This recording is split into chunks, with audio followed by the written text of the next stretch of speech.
How to learn guitar theory for beginners. Some guitarists believe they don't need to learn music theory because they don't understand what it entails or because they tried learning guitar theory incorrectly.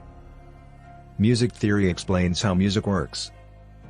It is the study of what the great composers have tried and used before us and found to work. While music theory is universal, guitar theory refers to every music theory concept that can be applied to the guitar. For instance, while reading the notes on the bass clef, arranging music for the piano, or transposing for the instruments of the orchestra are interesting music theory topics, they're not very useful for guitar players. On the other hand, learning scales and arpeggios, how rhythm works and how chords are constructed is a crucial part of the learning process. This lesson will give you an introduction to the three most basic elements of music theory guitar players need to know: rhythm, melody, and harmony. Structure, texture, and timbre are other musical elements that will not be covered in this guitar theory lesson. I'm leaving these out because they're more important to songwriting and composition than playing the guitar. 1. Rhythm. Rhythm deals with time in music.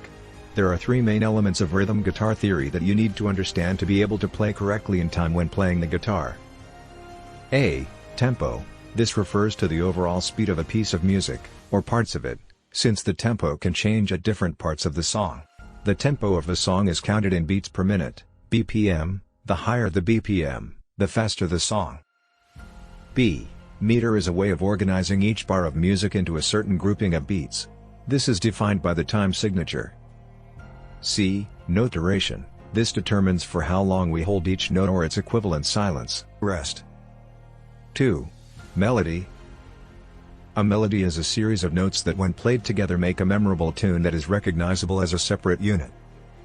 A scale is a set of notes played in a specific order. Guitarists use scales to generate notes for melodies. 3. Harmony. Harmony refers to the chords and chord progressions that back the melody. There are two main elements of harmony you should get fluent in if you're a beginner in guitar theory. A. Chord construction. Chords are formed from scales. For instance, the major chord is made of the first, third, and fifth notes of its respective major scale. B. Chord progressions. This is the study two or more chords played in succession. All these three elements can go into very advanced levels, and how far you should go depends on your musical goals. What I suggest is to start with the first two elements, rhythm and melody, and when things start making sense, start exploring harmony. The most important thing to remember is to apply every theory concept you learn to your guitar playing. Try improvising a solo with a new scale you've learned. You can use a new chord progression to write a song if you learn it. So forth and so on. This way, you will not only be learning music theory, but also internalizing it in a way that will be hard to forget, as well as putting it into practical use. Click on the first link in the comments for the full article and subscribe to this channel for more videos on guitar playing, music theory, and songwriting.